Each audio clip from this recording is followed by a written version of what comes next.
Eu quero falar com você agora sobre os dois efeitos do Evangelho. Os dois efeitos do Evangelho no coração da pessoa que está ouvindo a santa pregação. Os dois efeitos de se conhecer o Salvador, de se estar num lugar onde a mensagem do Cristo é anunciada, de aprender dele. Lembra daquele chamado memorável, quando ele disse, aprendei de mim, que sou manso e humilde de coração? Isso causará em todos os corações, ninguém ficará indiferente. Isso causará dois efeitos. E eu quero mostrar, primeiro, na retórica disso, o exemplo disso, ou o princípio disso, e depois nós vamos ver na prática como que esses efeitos acontecem. Para a gente começar, vamos em 2 aos Coríntios, abra sua Bíblia em 2 aos Coríntios, capítulo 2, do versículo 14 ao 17.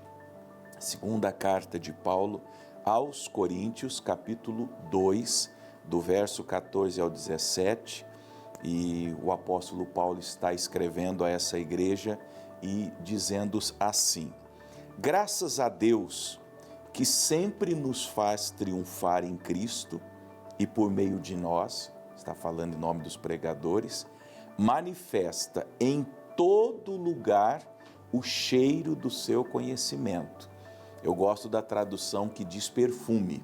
Então, uma pessoa que vai pregando a palavra, que vai vivendo a palavra, que vai praticando o Evangelho, vai manifestando aonde ela está, em casa, no trabalho, no lazer, no passeio, na fila do banco, no mercado, nos vizinhos, com os familiares, naqueles festejos de finais de ano, nos aniversários. Ou seja, aonde essa pessoa pisa, aonde essa pessoa vai, ela vai como alguém perfumada. Ela vai como alguém que passou um perfume, e à medida que ela vai chegando, todo aquele ambiente, aquelas pessoas que estão próximas a ela, sentem aquele bom perfume, aquele cheiro.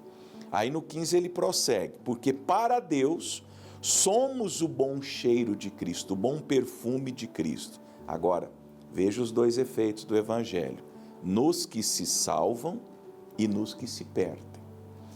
O perfume é o mesmo, o cheiro, como ele está usando a palavra nessa tradução, é o mesmo. Então eu sou perfumado pelo Cristo, pela mensagem de Jesus, e eu chego no ambiente, todo mundo sente, todo mundo percebe, como quando se chega uma pessoa perfumada em qualquer ambiente, todos ali vão perceber. Mas, olha o 16, para estes, certamente cheiro de morte para a morte, mas para aqueles cheiro de vida para a vida, e para essas coisas quem é idôneo? Veja, a fragrância é a mesma, o perfume é o perfume de Cristo, mas a maneira como cada um recebe e interpreta aquele cheiro é diferente. Nos que se salvam, as pessoas testemunham, eis aí um cheiro de vida, um perfume de vida. O perfume de Cristo para quem se salva é um perfume de vida. Mas para aqueles que estão mortos, para aqueles que não querem abandonar o pecado, para aqueles que, apesar de todos os apelos do Espírito Santo, talvez você seja alguém neste dia, e eu peço que você se atente para esse fato, alguém sobre quem o Espírito Santo já fez e tem feito todo tipo de apelo para a salvação, e você continua rejeitando, você continua resistindo à obra de Deus no teu coração. Paulo diz que esse perfume, para essas pessoas, ele tem um efeito de morte.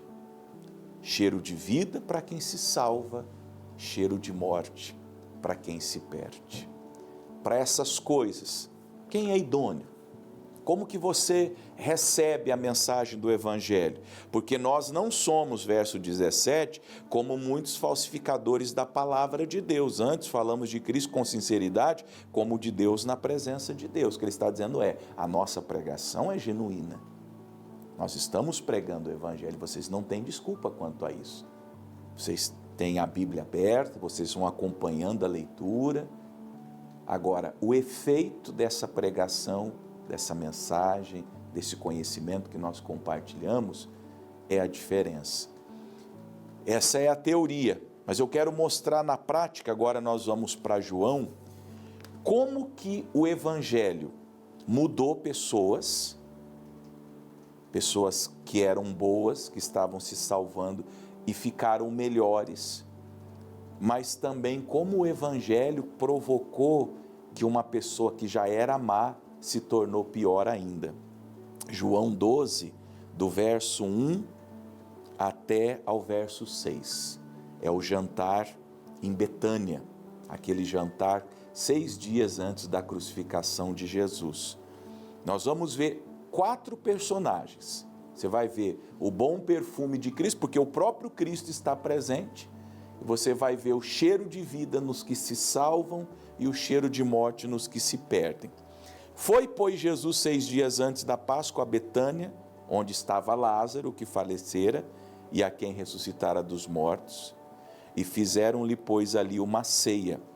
Marta servia e Lázaro era um dos que estava com ele à mesa. Então, Maria, tomando uma libra de unguento de nardo puro, de muito preço, ungiu os pés de Jesus, enxugou-lhe os pés com seus cabelos e encheu-se a casa com o cheiro do unguento. Lembra o bom perfume de Cristo? É cheiro de vida para quem se salva. Nós temos ali 3 personagens. Primeiro, Lázaro, destaque para Lázaro, que foi morto, que falecera, como diz o texto, e que agora está ressuscitado com Cristo Jesus. É o exemplo, é o símbolo, é a figura de todos nós. Conforme Efésios 2, estávamos mortos em ofensas e em pecados, mas Ele nos ressuscitou juntamente com Ele. E pela graça nós somos salvos. Pessoas que outrora estavam perdidas, mortas, nos vícios, na prostituição, no adultério, nas mentiras, nos roubos, nas vaidades, nos enganos, na idolatria, e que agora estão vivas, estão com Jesus. Por isso que eu falei, é uma figura do que acontece hoje, é uma repetição, e essas pessoas estão à mesa com Jesus. Essas pessoas que estiveram mortas, agora elas estão vivas com Jesus. Espero que seja o teu caso. Cheiro de vida para os que se salvam. Nós temos a Marta servindo. A Marta, que na primeira narrativa que a menciona, estava servindo, mas ela estava fadigada e ansiosa. Agora não. Agora a parte boa continua. Veja como é o Evangelho. Se você comparar com Atos 10, 38, quando nós lemos Marta servia, mas ela estava ansiosa e afadigada, agora não, ela continua servindo. Ou seja, a parte boa com Jesus, a tua parte boa com Jesus, ela sempre vai prevalecer. Vai sendo tirado o que é ruim, ansiedade, cansaço, a irritabilidade. Então isso mudou em Marta, isso não é mencionado. Porque o bom perfume de Cristo é cheiro de vida para quem se salva. E nós temos Maria. Na primeira menção de Atos 10, 38, Maria estava sentada aos pés de Jesus só para receber. Ela aprendeu de Jesus. Agora não. Agora chegou o dia que ela ofereceu a Jesus um unguento. E assim somos nós. Tem um tempo da nossa caminhada cristã que nós nos assentamos no culto, na igreja, de frente da televisão, assistindo o Paraná na Graça, e a gente só recebe. E Jesus nos elogia. Marta escolheu a boa parte, Maria escolheu a boa parte, a qual não lhe será tirada. Ela então está ali só recebendo. Mas chega o dia que ela se levanta e vai ministrar, e vai oferecer cheiro de vida para os que se salvam. Por quê? Porque agora Ela que outrora estava só recebendo de Jesus, recebendo cura para a alma dela, ela precisava de muita cura para a sua alma, de muita paz, de uma palavra para dirigir sua vida. Agora ela se levanta e serve. Será que não é o teu caso também? Você já está tanto tempo só sentado, só recebendo, só sendo ministrado. Agora você vai pegar um pouquinho do que você tem e vai compartilhar com os outros. Vai fazer alguma coisa por Jesus, nosso Salvador. Esses três, Lázaro, Marta e Maria, você veja que todos eles, por meio de Cristo, por intermédio de Cristo, melhoraram. Nós temos um cenário e eles melhoraram. O morto ressuscitou, a ansiosa agora vive em paz e aquela que só recebia agora também oferece. Mas, lembra, os dois efeitos do Evangelho. O primeiro, cheiro de vida para os que se salvam. O segundo, cheiro de morte para os que se perdem. Quando a Maria fez aquele ato de generosidade a Cristo, um dos seus discípulos, chamado Judas Iscariotes, filho de Simão, aquele que havia de traí-lo, disse: por que não se vendeu este unguento por 300 dinheiros e não se deu aos pobres? Ora, ele disse isso não pelo cuidado que tivesse dos pobres, mas porque era ladrão e tinha a bolsa e tirava o que se lançava ali. Se por um lado, Jesus, o Evangelho, fizeram Lázaro melhor, fizeram Marta melhor, fizeram Maria melhor, Jesus e o Evangelho também fizeram Judas pior. Porque o Evangelho, o perfume de Cristo, a graça de Deus, é cheiro de morte para quem se perde. E esse homem era um ladrão. Ele era um ladrão. Ele era o tesoureiro do ministério de Jesus e, como nós lemos aqui no final do verso 6, ele roubava a salva da oferta. Na hora que ele viu a Maria oferecendo a Jesus algo de grande valor, ele não aceitou. Ele falou: não, poderia ter pegado esse dinheiro, esse valor e dar aos pobres. Mas o João, pelo Espírito Santo, falou: não, ele não disse, ele não tinha preocupação com os pobres, ele tinha preocupação consigo mesmo. Ele queria, na verdade, ter aquele dinheiro para ele, para que ele pudesse roubar aquele dinheiro.